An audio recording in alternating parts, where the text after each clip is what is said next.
Ini adalah kisah mengenai seorang lelaki yang memiliki mata fortuna, teman-teman. Jadi dia mampu melihat kapan seseorang akan meninggal. Ini bermula ketika ia masih kecil mengalami kecelakaan pesawat yang tragis sehingga ia kehilangan kedua orang tuanya. Pada saat itu ia melihat gadis kecil yang tubuhnya tiba-tiba berubah menjadi transparan.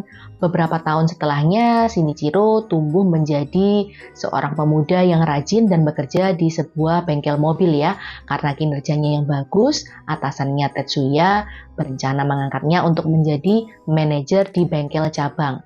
Namun akibat promosi ini, teman-teman kerjanya menjadi nggak senang, menjadi iri kepada si Shinichiro ini, terutama rekan kerjanya yang bernama Kaneda.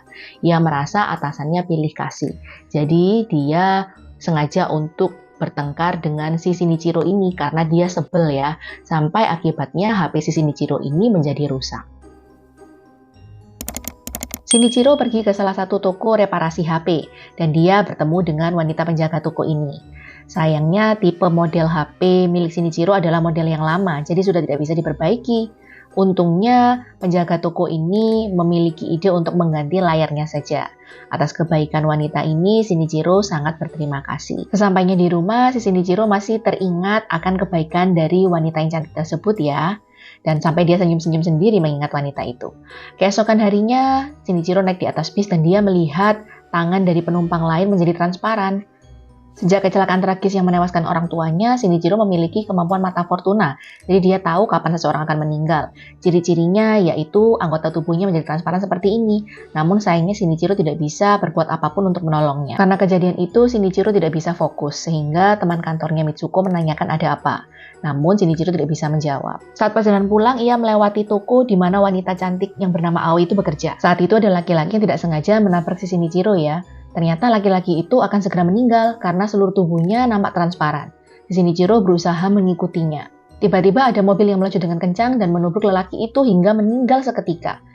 Shinichiro sebenarnya sangat kecewa karena ia tidak bisa menyelamatkan orang tersebut. Ia bertanya kepada Mitsuko, seandainya Mitsuko memiliki kemampuan untuk mengetahui takdir seseorang, apakah dia mau? Dan temannya menjawab tentu saja tidak. Pada saat itu HP-nya Shinichiro rusak lagi teman-teman. Jadi dia memutuskan untuk menuju ke tempat reparasi HP dan bertemu dengan si Aoi ya.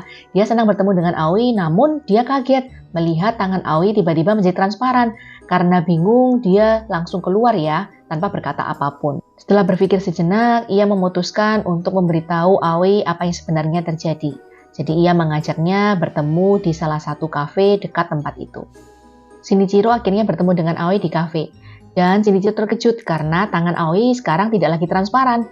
Ia senang tapi dia juga bingung apa yang mau disampaikan kepada Aoi. Aoi terus mendesak sehingga Shinichiro berkata sejujurnya bahwa ia bisa melihat kapan seseorang akan meninggal. Karena sadar apa yang disampaikan terdengar aneh, ia memutuskan untuk segera pergi dan meminta maaf karena telah membuang waktu Aoi. Perjalanan pulang, ternyata Shinichiro mengalami rasa sakit di jantungnya, namun ia mengabaikannya. Keesokan harinya, Shinichiro bertemu dengan atasannya dan memutuskan untuk menerima kenaikan jabatan. Teman kantor Shinichiro, si Mitsuko, ikut senang atas kabar tersebut.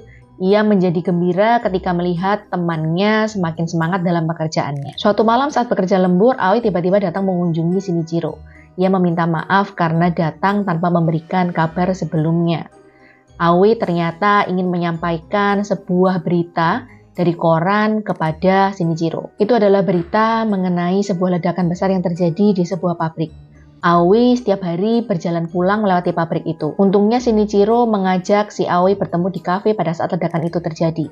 Dan Aoi jadi percaya bahwa Shinichiro dapat melihat kapan seseorang akan meninggal. Namun Shinichiro berkata bahwa itu hanyalah kebetulan. Keesokan harinya Mitsuko bertanya pada Shinichiro, apakah semalam ada tamu yang datang? Karena ada bekas gelas di situ. Dan dia berkata iya, ada teman yang bernama Aoi datang. Dan Mitsuko senang, karena sudah lama sejak si Shinichiro ini memiliki teman perempuan ya.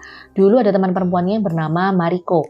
Namun karena Shinichiro ini mencuekannya, akhirnya Mariko malah berpacaran dengan klien dari bengkel mobil itu. Saat itu terdengar suara argumen dari Tetsuya dan Kaneda. Ternyata Tetsuya memarahi Kaneda yang telah tanpa izin menggunakan mobil kliennya untuk berkencan ya. Kaneda tidak mengakui kesalahannya, namun justru semakin emosi sehingga Tetsuya terpaksa memecatnya dan memukulnya. Pada saat itu Shinichiro melihat tangan Tetsuya berubah menjadi transparan. Shinichiro menganggap Tetsuya sebagai sosok ayah, sehingga ia tidak tega apabila Tetsuya akan segera meninggal.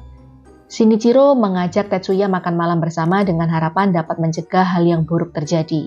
Dan benar saja, pada malam itu Kaneda berniat untuk melukai Tetsuya. Ternyata bila tidak dicegah oleh si Shinichiro, Tetsuya bisa jadi meninggal akibat pukulan dari Kaneda. Karena telah dicegah kematiannya oleh Shinichiro, Tetsuya selamat. Namun Shinichiro mengalami sakit lagi di jantungnya yang mengakibatkan ia tidak sadar. Shinichiro terbangun di sebuah rumah sakit dengan Mitsuko di sebelahnya. Ia menanyakan bagaimana keadaan Kaneda dan Tetsuya. Mitsuko menjawab bahwa mereka sudah berbaikan. Dokter rumah sakit bertanya apakah Shinichiro memiliki riwayat penyakit yang kronis. Namun Shinichiro berkata tidak. Jadi dokternya berasumsi bahwa ia jatuh pingsan akibat stres. Kemudian Shinichiro melihat seorang gadis kecil yang tubuhnya menjadi transparan. Ia berusaha mengikuti gadis kecil itu.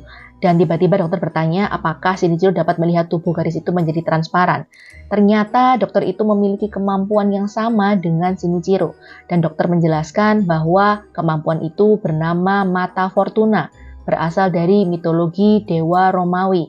Namun karena mereka hanyalah manusia, mereka hanya dapat melihat apa yang terjadi, tidak dapat mencegahnya. Ketika manusia mencoba mencegah takdir kematian terjadi, maka mereka akan menerima akibatnya. Sakit jantung yang dialami Shinichiro ternyata merupakan akibat dari tindakan Shinichiro yang mencegah takdir terjadi. Setelah keluar dari rumah sakit, Shinichiro mengajak Aoi bertemu di sebuah kafe.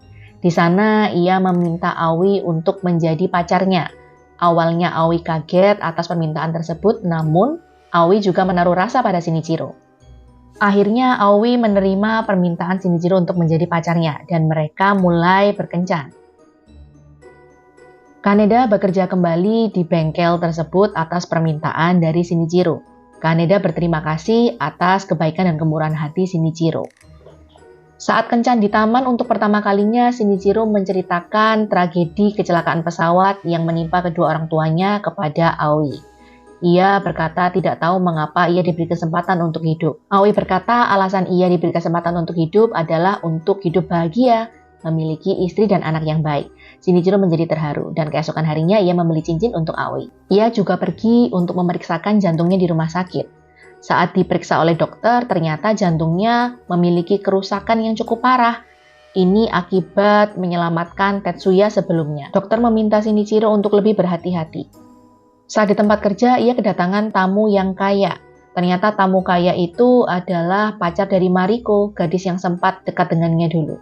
Saat ia menanyakan kabar dari Mariko, ternyata pria kaya itu menyampaikan bahwa mereka telah putus. Dan ia menjelek-jelekan Mariko di depan Shinichiro, sehingga Shinichiro menjadi marah. Kaneda berusaha membela Shinichiro, namun Shinichiro menenangkan Kaneda. Keesokan harinya, pria kaya itu datang untuk mengambil mobilnya. Shinichiro melihat tangannya menjadi transparan, namun ia tidak mencegah pria itu. Dan benar saja, pria itu mengalami kecelakaan dan meninggal. Shinichiro menyesal karena tidak mencegahnya. Malam harinya, Aoi bertanya pada Shinichiro apa yang terjadi. Shinichiro bercerita bahwa saat ia kecil, di kecelakaan pesawat itu ia tidak menyelamatkan gadis kecil. Dan kejadian kecelakaan yang menimpa orang kaya itu mengingatkan akan kejadian itu. Keesokan harinya, ia melihat sekelompok murid TK beserta gurunya yang tubuhnya berubah menjadi transparan. Shinichiro menemukan kertas pemberitahuan mengenai trip yang akan diikuti guru TK dan murid-muridnya. Mereka akan naik kereta dalam beberapa hari ke depan. Saat di stasiun kereta, Shinichiro melihat bahwa para penumpang kereta berubah menjadi transparan. Shinichiro memprediksi bahwa mereka akan meninggal keesokan harinya ketika naik kereta itu pada jam 7 pagi. Dan lebih parahnya, kereta tersebut adalah kereta yang dinaiki oleh Aoi setiap harinya untuk menuju ke tempat kerjanya. Shinichiro bergegas menemui Aoi untuk memeriksanya. Awalnya ia merasa lega. Namun beberapa menit kemudian tubuh Aoi menjadi transparan. Shinichiro takut kehilangan Aoi, jadi ia memeluknya dengan erat. Keesokan harinya, Shinichiro mengajak Aoi untuk liburan 3 hari bersamanya untuk mencegah Aoi naik ke kereta itu. Awalnya Aoi setuju dan berkata bahwa ia akan meminta temannya untuk menggantikannya bekerja. Shinichiro lalu menghubungi pihak sekolah TK untuk menyampaikan agar baiknya trip dibatalkan. Namun tanpa alasan yang jelas, maka trip tidak bisa dibatalkan. Shinichiro menulis surat untuk Aoi. Ia berkata bahwa alasan ia mengajaknya liburan untuk mencegahnya naik ke kereta, dan bahwa ia begitu mencintai Aoi dan akan memberinya cincin. Rencana Shinichiro menjadi gagal karena Aoi tiba-tiba mengirimkan pesan yang menyampaikan bahwa ia tidak jadi ikut liburan. Ia terpaksa bekerja karena temannya tidak bisa menggantikannya. Shinichiro mau bergegas menuju ke stasiun, tapi ia dicegah oleh polisi. Ternyata pihak sekolah TK tadi melaporkan Shinichiro kepada pihak polisi karena dianggap mengganggu. Ia berusaha kabur dari para polisi itu dan menuju ke stasiun. Sayangnya Aoi dan para penumpang kereta sudah naik ke kereta itu. Shinichiro segera naik taksi untuk menuju stasiun pemberhentian kereta itu.